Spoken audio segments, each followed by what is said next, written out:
Property is not dead.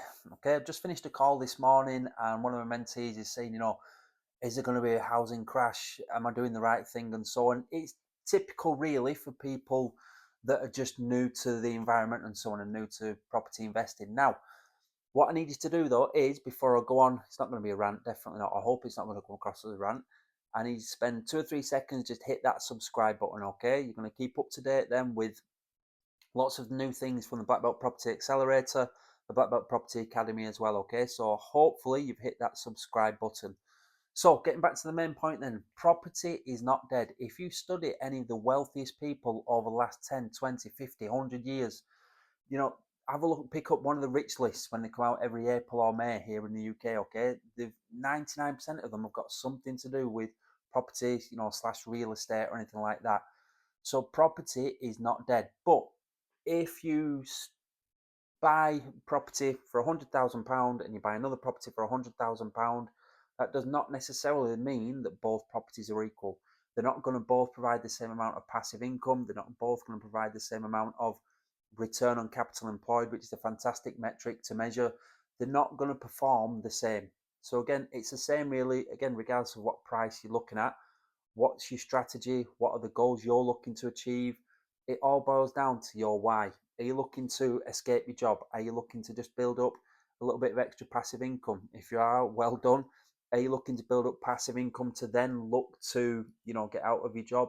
Are you looking to invest some of the profits from your business into property? So there's many different things or many different reasons why people invest in property, but you can't just look at newspapers where everything's doom and gloom. So, property prices now are going to crash over the next few months and so on. The budget, which was released last week, now there's going to be not inflation tax, sorry, there's now a mansion tax of if you've got properties worth £2 million and above and so on. So you've always got to work within the legal guidelines and the tax implications of that day. Of course, you're going to try and plan as best you can, try and reduce your risk, but you've got to make sure you're doing things properly and above board.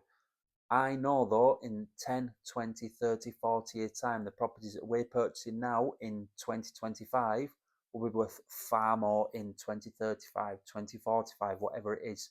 And hopefully, as well as them going up in value, they will have provided us with passive income and again helped improve our wealth overall. So just always think to yourself when you hear people say property is dead, why are you getting into property? First of all, take a step back and think, are they qualified to give that advice? So again, coming from a martial arts background, that's like a white or a yellow belt telling a black belt, maybe even a first, second, third, fourth dan or anything like that, how to do their techniques. Now, I'm not saying you can't learn things from people. Of course you can. You can learn things from lots of people, but you need to understand who's actually giving their advice. Okay, so one thing that I always used to tell some of the young students that I used to teach when we would be helping them become training instructors, you need to be a product of the product. So if you're going to the doctors and they were overweight, or you're going to the dentist and they've got bad teeth or anything like that, okay, I'm a firm believer in the need to be a product of the product. So with that, you need to look through those eyes and think, am I listening to somebody who's qualified to give me this information or not? Have they invested in property? Have they done multiple strategies? Are they knowledgeable about, are they whatever successful depending on your metrics, do they have ample cash flow? Do they have a lifestyle that you'd want to have and so on? So always run it through those type of things really.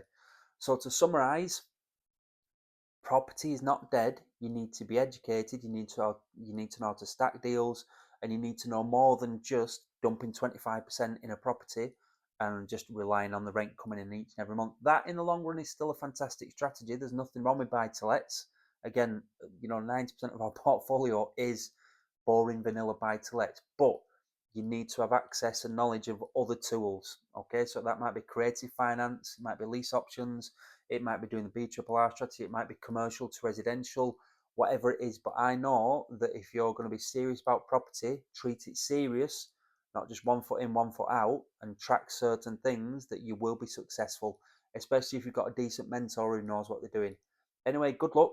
Keep taking steps further forward. Like I said, hit that subscribe button. It'll do us a massive favor. And just in case I didn't make it clear, property is not dead.